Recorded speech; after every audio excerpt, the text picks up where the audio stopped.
Hello, good morning. This is a midweek video in preparation for the online workshop that is starting this forthcoming weekend. Now, this workshop has snowballed into something much bigger than I expected. At the time of making this video, we are just short of 2,000 downloads for the graph. That's amazing. And it turns out that we've got stitchers from all around the world join us. And we've got a wonderful cross-section. We have a teacher in a school that's contacted me to ask if she can use this online workshop for a group of her students. That's wonderful to think that some young people are being taught how to stitch. We have a lady who's a very experienced needleworker that belongs to a book club, and she suggested to the ladies in her book club about learning how to stitch, and they're all on board. We have novices, we have intermediates, we have advanced needleworkers join us on this workshop, and we're all going to learn from each other. It's absolutely wonderful. Now, because we've got some people who have never stitched before, I've decided to take this back to basics. So I apologise if I'm going to give information that our more experienced needleworkers are well aware of. Preparation. Preparation is so important. When we've got a project to start, we can't wait to start stitching, and it's so tempting to dive straight in. But there's some important things that you have to do before you start to stitch, and good preparation will avoid pitfalls further on into the project. So with our little workshop, all you've had so far is a graph. But if you were actually going to be starting a project normally, you would have a booklet that gave you the graph, would give you some information about the project, and would give you information about thread legends and fabric. It's very, very important to read the booklet from back to front, making notes about important information. And it's also very important to sit down and study the graph. If you have a sampler with a lovely undulating border, such as, say, this Jane Fiddis. Now, Jane Fiddis has an undulating border, and it's very tempting that when you're stitching a border that seems as if everything is the same, that you stop looking at your graph and you just repeat as you go along. But because these are reproductions, the original little girl could have made an error and added an extra stitch or removed a stitch. And if you don't pick that up, what happens when you get to where you're going to join up your border? It's not going to meet. So study your graph, run your eyes around, counting out the border. If there's an anomaly, mark it so you know that you can't just happily stitch along, repeating each undulation exactly the same. That can save you a lot of work. The other thing that I like to do if I was stitching from a booklet is check the stitch count, check the fabric calculations. I know from experience that when you're putting a booklet together, there's so much information that you're juggling, and it's very easy to transpose numbers to make a mistake. And then that mistake can cause problems for stitchers. So I would recommend that when you get a booklet for a project, always look at the graph, make a note of the stitch count from the graph, make sure the correct stitch count is what's given in the booklet, and that the fabric sizes have been calculated correctly. Now, for those of you in this workshop, part of the workshop was for you to learn how to work out your linen sizes, and I suggested that you went to our website, that you went into Sewing Baskets and Tools and used our fabric calculator. So if you have calculated everything properly, the stitch count for the width is 266 stitches, and this project is 49 stitches long. So there's two options for stitching this, on Aida or on linen. Now on Aida, 14 count Aida, which is equivalent to 28 count linen, the design area is 19 inches by 3.5 inches. But you need more fabric than that. You need a working space around the design. If you're going to frame your sampler, I would recommend that you work with 3-inch margins. So that's 3 inches on the left hand side, 3 inches on the right hand side. So 2 lots of 3 inches is 6 inches, and the same applies to top and bottom. So you need to add 6 inches to your design area. So on 14 count Aida, 28 count linen, your fabric size would be 25 inches by 9.5. Now, if you're going to finish your little sampler into something else, such as a housewife, or you're going to put it on a spool, you are going to need different margins. But I'm going to give the sizes with 3-inch margins. So we've done 14 count Aida, 28 count linen. Let's now look at 16 count Aida, which is 32 count linen. Your design size is 16.63 by 3.06. With 3-inch margins, it's 22.63 by 9.06. On 18 count Aida, 36 count linen, the design area is 14.78 by 2.72. And with 3-inch margins, it's 20.78 by 8.72. On 20 count Aida, which is 40 count linen, the design is 13.3 by 2.45, and with 3-inch margins, it's 19.3 by 8.45. Now that's the highest that I believe Aida goes up to, but it's a long time since I've stitched on Aida. If there's Aida in higher counts, I apologise. So with 46 count linen, the design size is 11.57 inches by 2.13, and with the 3-inch margins it's 17.57 by 18.13, and on 56 count linen the design area is 9.5 inches by 1.75 inches, and with 3-inch margins, the fabric cut would be 15.5 inches by 7.75 inches. The original little sampler was stitched on fabric that was 16 count, which means you get 8 stitches to the inch. So we now know what is the correct size of fabric we need for our project. So I have some fabric here. One thing I always do with my fabric is check it very carefully in several different ways. I always check what the label on the fabric says is correct. So if this label says it's 20 inches by 20 inches, I'm going to measure that linen to make sure it is that size. Never presume important critical information is correct. Now this piece of linen was labelled 46 count, and I want to make sure that there are 46 threads to the inch.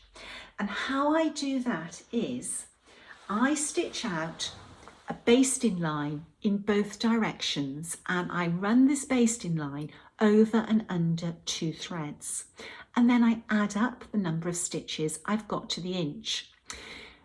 On this piece, in both orientations, I have got 22 stitches to the inch, not the expected 23.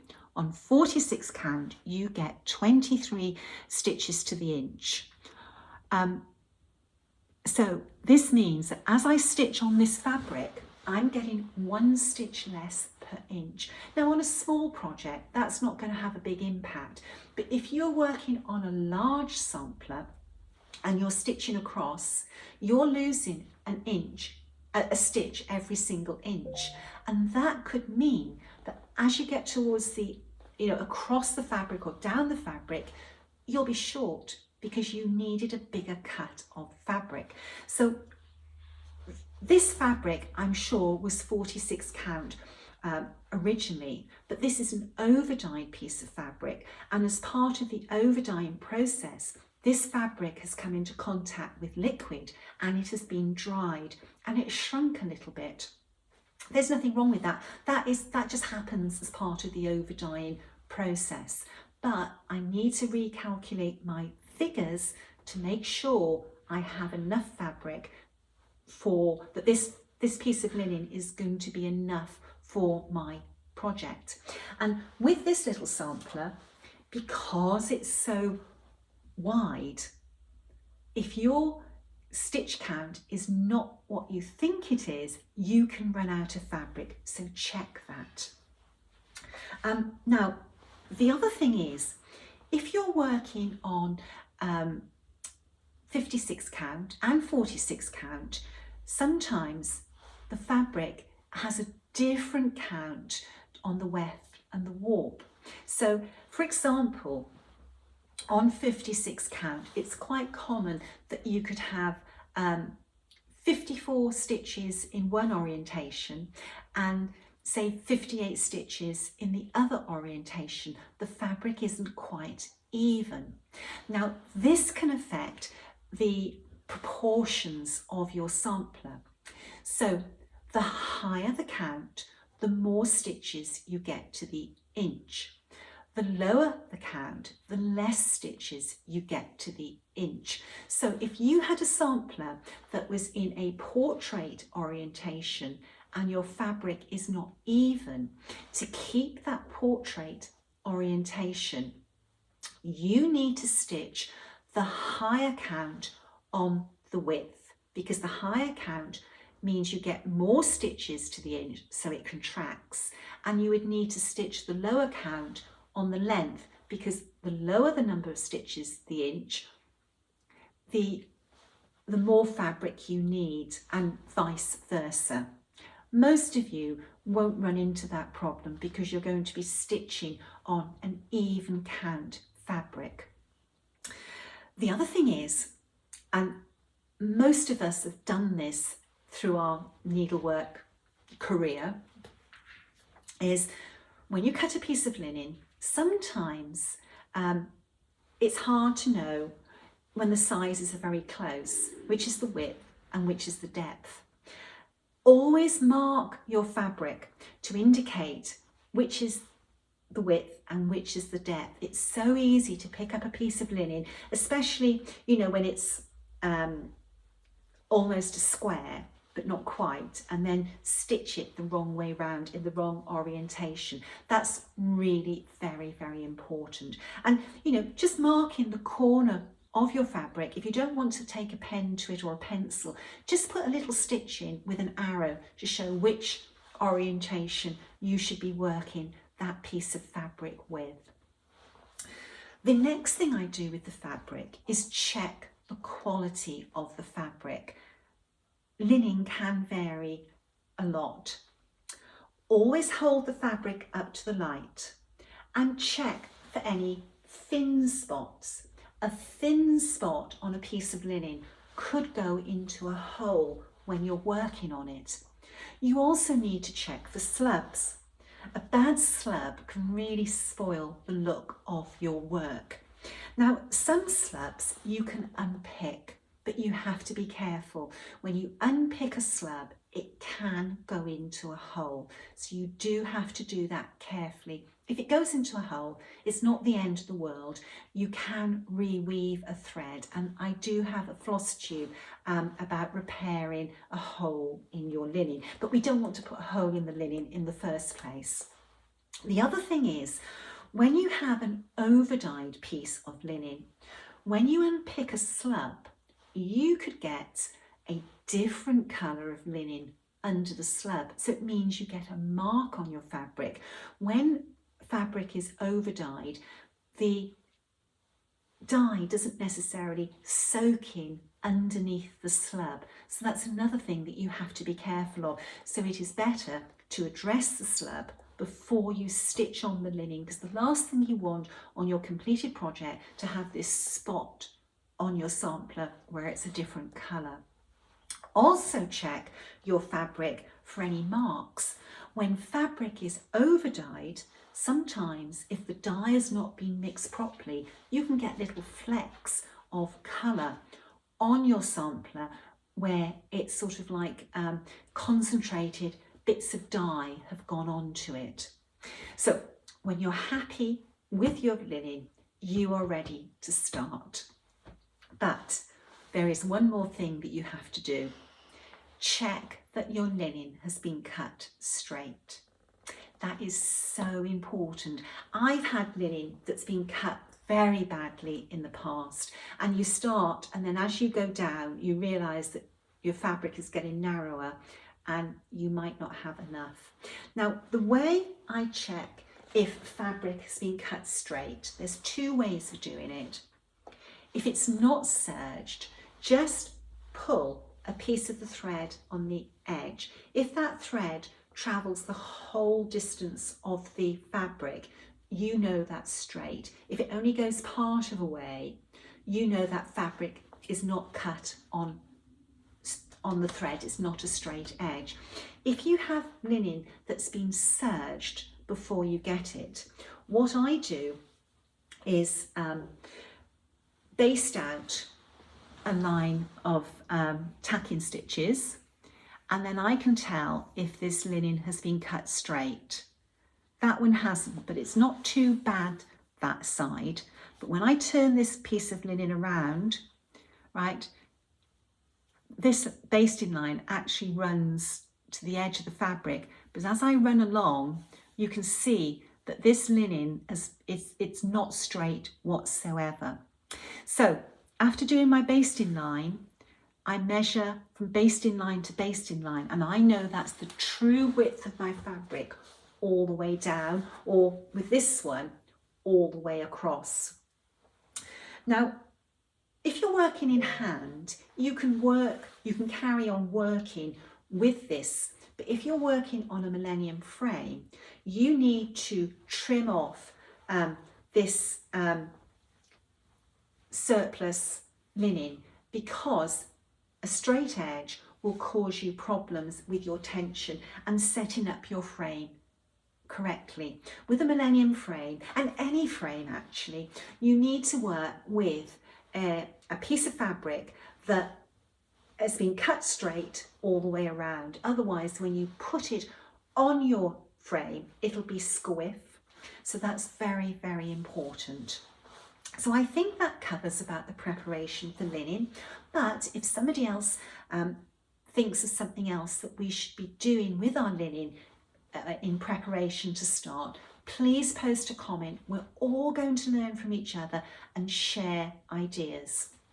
Oh, I suppose the other thing I should say is that if your linen is not serged and you're going to be working in hand in particular, you do need to secure the edge of your fabric, which you can do just by doing a little zigzag stitch on your sewing machine, or if you don't have a sewing machine, you can just turn the edge over and hem it with a basting stitch. Some people use tape and some people use fray check. Okay, so we now have our linen. What linen we use, or Ada, will determine what size of thread that we're going to use. Now, if you are stitching on, say, 28 or 32 count fabric with soie d'Alger, you will need 2 strands of silk on your needle. If you are stitching on 28, 32 count or 36 count with DMC, you will need 2 strands on your needle.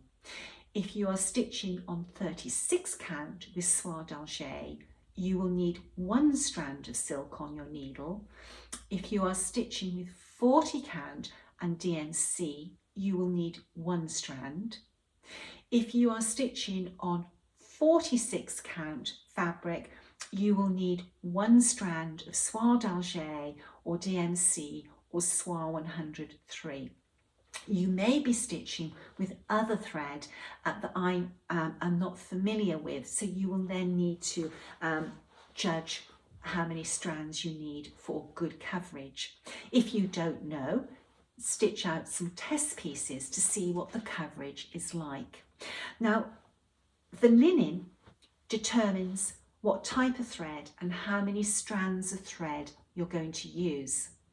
The thickness or fineness of the thread and the number of strands that you're going to use are going to determine the size of the needle.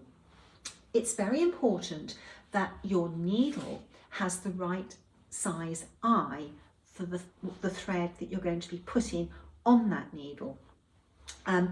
If you are going to be using 2 strands of DMC or soie d'Alger, you will need a number 28 needle. This thread, it's 2 strands of DMC, it moves very easily through the eye of a number 28 needle. Sometimes people work with bigger needles than they need, and their thread will just slip out, and the bigger the needle, the bigger the hole you're putting in your fabric. You don't want to put an unnecessarily large hole in your fabric when you're stitching. If you are going to be using 1 strand of soie d'Alger or 1 strand of DMC, a number 28 needle will work well as well. If you're going to be using a fine thread, because say, for example, you're going to be stitching on 46 or 56 count, you need a smaller needle. You need something like a short beading needle with a tapestry point that's size 10 or 12. 10 is the correct one. I personally like stitching with a 12. But that's just a personal thing.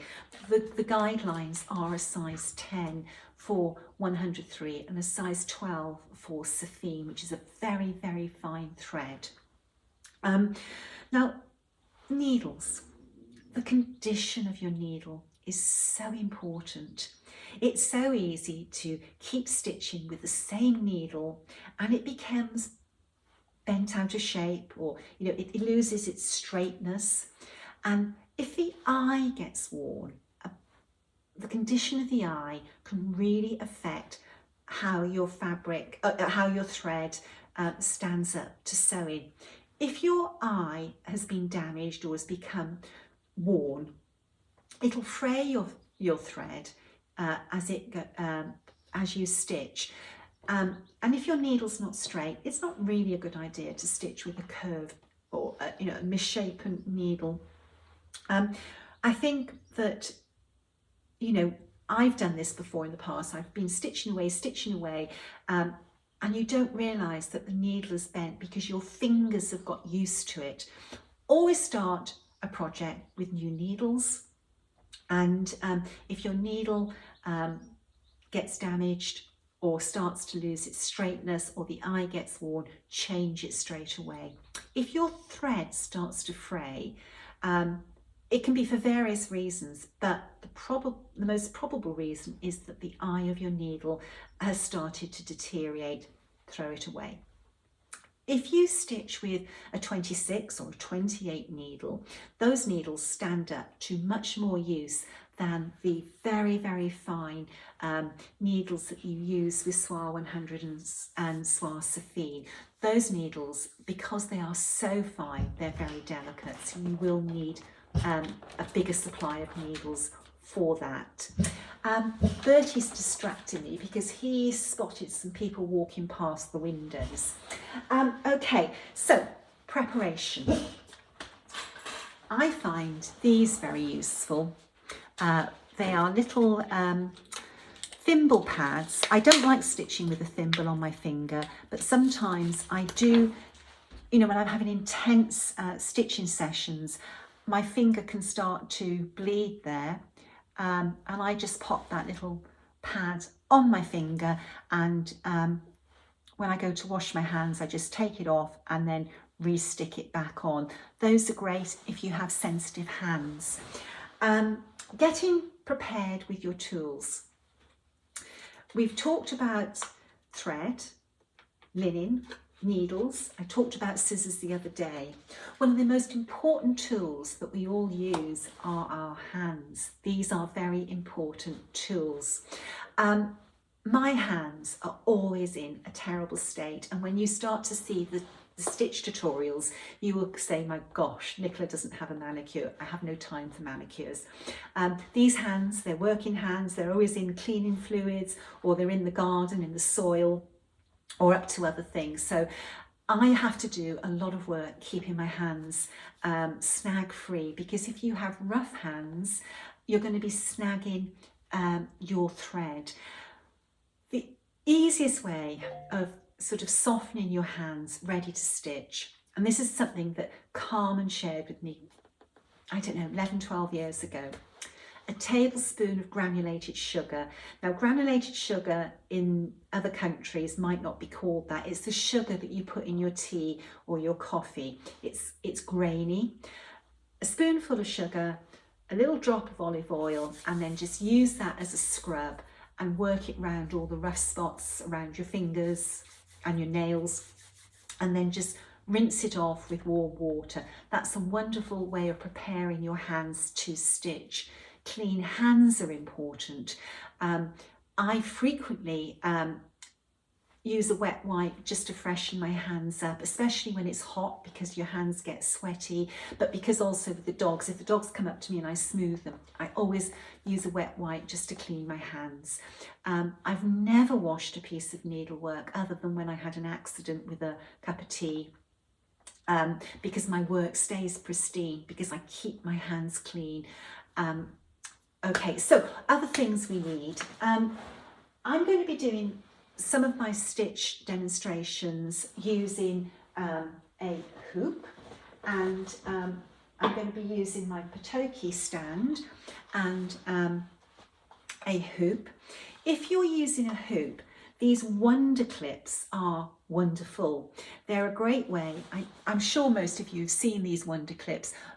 They don't cost a lot. You can buy like a box of 100 for very little off Amazon, and you just roll your fabric up and clip them, and that keeps your fabric tidy. The other thing I will be using I'll predominantly be using my Millennium frame, and for the stitch tutorials I will be recording that using my tabletop stand. And for actually stitching, I'll be using my Millennium frame to stitch with. Okay, I think that covers it. If you have any questions in the lead up to starting the tutorials on Sunday, please post on this video and I'll reply to you. Okay, until Sunday, stay well, stay safe. Bye-bye.